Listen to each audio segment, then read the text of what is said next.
ഫുത്തൂരോ സെംപ്ലിച്ചെ കേട്ടിട്ടുണ്ടോ? ഇല്ല എങ്കിൽ ഫുത്തൂരോ സെംപ്ലിച്ചെ എന്ന് പറഞ്ഞാൽ ഫ്യൂച്ചർ ടെൻസ്. അപ്പോൾ നമ്മൾ പ്രസൻറ്റ് ടെൻസ് കഴിഞ്ഞു, പാസ്റ്റ് ടെൻസ് കഴിഞ്ഞു. പാസ്റ്റ് ടെൻസിന് പറയുന്നത് പ്രസൻറ്റിനെ പ്രസൻറ്റ് ഇൻഡിക്കറ്റീവ്, പാസ്റ്റിനെ പസാത്തോ പ്രോസിമോ. ഇനി ഫുത്തൂരോ സെംപ്ലിച്ചെ എന്ന് പറഞ്ഞാൽ future tense. Okay okay. Future tense എന്ന് പറഞ്ഞാൽ എന്താ അതിൻ്റെ അർത്ഥം? എന്താ അത്? അതായത് വരാൻ പോകുന്ന കാര്യങ്ങൾ, പ്രവചിക്കുന്ന കാര്യങ്ങൾ, ഊഹാപോഹങ്ങൾ, ഇനി പ്ലാനുകൾ, സംഭവങ്ങൾ, വരാൻ പോകുന്ന എല്ലാ കാര്യങ്ങളെയുമാണ് നമ്മൾ ഫ്യൂച്ചർ ടെൻസായിട്ട് ഉപയോഗിക്കുന്നത്, സെൻറ്റൻസുകളായിട്ട് എഴുതുന്നത്. വരാൻ പോകുന്ന കാര്യങ്ങൾ. ഓക്കെ. അപ്പോൾ വരാൻ പോകുന്ന കാര്യങ്ങളാണ് നമ്മൾ ഇറ്റാലിയൻ ലാംഗ്വേജിലെ ഫുത്തൂരോ സെംപ്ലിച്ചെ എന്ന് പറയുന്നത്. ഫുത്തൂരോ സെംപ്ലിച്ചെ ഫ്യൂച്ചർ ടെൻസ്. അതാണ് ഫ്യൂച്ചർ ടെൻസ്. ഇപ്പം നമ്മൾ പറഞ്ഞില്ലേ വരാൻ പോകുന്ന കാര്യം. ഇനി എപ്പോഴാണ് ഇത് ഉപയോഗിക്കുക? എപ്പോഴും ഉപയോഗിക്കുക? ഫസ്റ്റ് ടെൻസിൽ പോയിട്ട് ഉപയോഗിക്കാൻ പറ്റുമോ? ഇല്ല. പ്രസൻറ്റ് ടെൻസിൽ ഉപയോഗിക്കാൻ പറ്റുമോ? ഇല്ല. ഫ്യൂച്ചറിൽ തന്നെ ഉപയോഗിക്കണം. വരാൻ പോകുന്ന കാര്യങ്ങൾ, നടക്കാൻ പോകുന്ന കാര്യങ്ങൾ, നടക്കാൻ പോകുന്ന പ്ലാനുകൾ,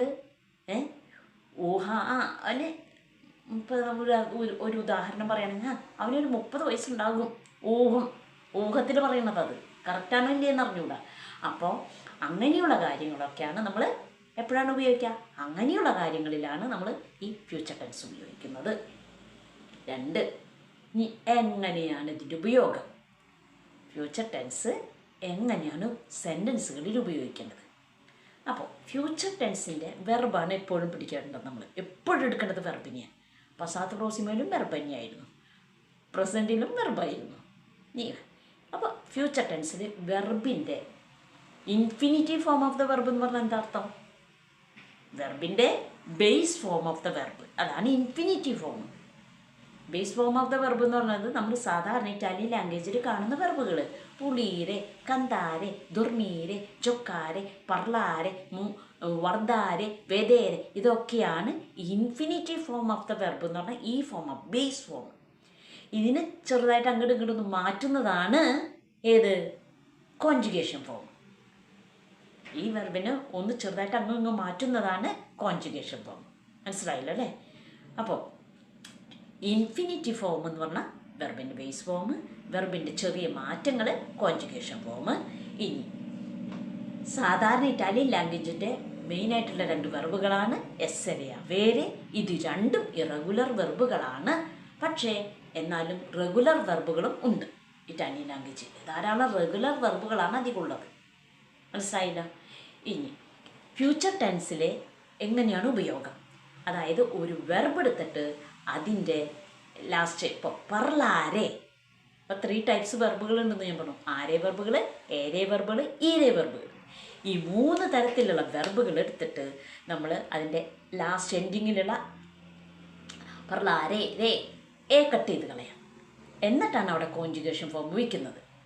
അപ്പം ഞാൻ ഓരോ ഇപ്പോൾ എസ്സെരെ എടുക്കും. എസ്സെരെ ഒരു വെർബാണ്, അവരെ ഒരു വെർബാണ്. അതിൻ്റെ കോൺജുഗേഷൻ ഫോം നമ്മൾ പ്രസൻറ്റ് ടെൻസിൽ നമ്മൾ കണ്ടു അല്ലേ? എസ്സെരെ എടുത്തു, അത് ടു ബി ആയിരുന്നു. പ്രസൻറ്റ് ടെൻസിൽ അവരെ എടുത്തു, അത് ടു ഹാവ് ആണ്. ടു ബി എന്ന് പറഞ്ഞാൽ ആകുന്നു, ടു ഹാവ് എന്ന് പറഞ്ഞാൽ ഉണ്ട് പ്രസൻറ്റ് ടെൻസിൽ. പസാത്തോയിൽ വരുമ്പോൾ ഓക്സിലറി വെർബ് പ്ലസ് വെർബിൻ്റെ 3rd ഫോം പസാത്തോയിൽ. അപ്പോൾ ഓക്സിലറി വെർബ് അങ്ങനെ തന്നെ നമ്മൾ പഠിച്ച ഓക്സിലറി എസ്സെരെ അവരെ ഓക്സിലറി വെർബ്. ഇപ്പോൾ നമ്മൾ പഠിക്കാൻ പോകുന്നത് ഫ്യൂച്ചർ ടെൻസ്. ഫ്യൂച്ചർ ടെൻസ് എന്ന് പറഞ്ഞാൽ ഫുത്തൂരോ സെംപ്ലിച്ചെ ഇറ്റാലിയൻ ലാംഗ്വേജിൽ. അപ്പോൾ ഫുത്തൂരോ സെംപ്ലിച്ചെ പറയുന്നത് വരാൻ പോകുന്ന കാര്യങ്ങളാണ് നമ്മൾ പറയുന്നത്. ഇനി എങ്ങനെയാണ് ഇത് ഉപയോഗിക്കുന്നത്? അതായത് ഇൻഫിനിറ്റീവ് ഫോം ഓഫ് ദ വെർബിനെ എടുക്കുന്നു, അതിൻ്റെ ലാസ്റ്റ് ഈ ആരെ ഏരെ ഇരെ വെർബിനെ കട്ട് ചെയ്ത് കളഞ്ഞിട്ട് നമ്മൾ എന്ത് ചെയ്യുന്നു? ഈ കോൺജുഗേഷൻ ഫോം വയ്ക്കുന്നു. അപ്പോൾ എസ്സെരയ്ക്ക് ഒരു കോൺജുഗേഷൻ ഫോം ഉണ്ട്, അവരെ വെർബിൻ്റെ ഒരു കോൺജുഗേഷൻ ഫോം ഉണ്ട്. അത് പഠിച്ചു കഴിയുമ്പോൾ നമ്മൾ ഒരു വെർബ് എടുത്തിട്ട് ആ കോൺജുഗേഷൻ ഫോം വെച്ചിട്ടാണ് നമ്മൾ ആ വെർബുകളെ നമ്മൾ മാറ്റാം. കോൺജുഗേഷൻ ഫോം മാറ്റും. ഇപ്പോൾ പർലാരെ, കന്താരെ എന്നുള്ള വെർബുകൾ എടുക്കില്ല. നമ്മൾ ഇതിൽ നോക്കിയാൽ പോലെ, പ്രസൻറ്റിൽ നോക്കിയാൽ പോലെ. പിന്നെ ഒരു കാര്യം കൂടി, പസാത്തോയിൽ നമ്മൾ നോക്കിയത് എങ്ങനെയാണ്?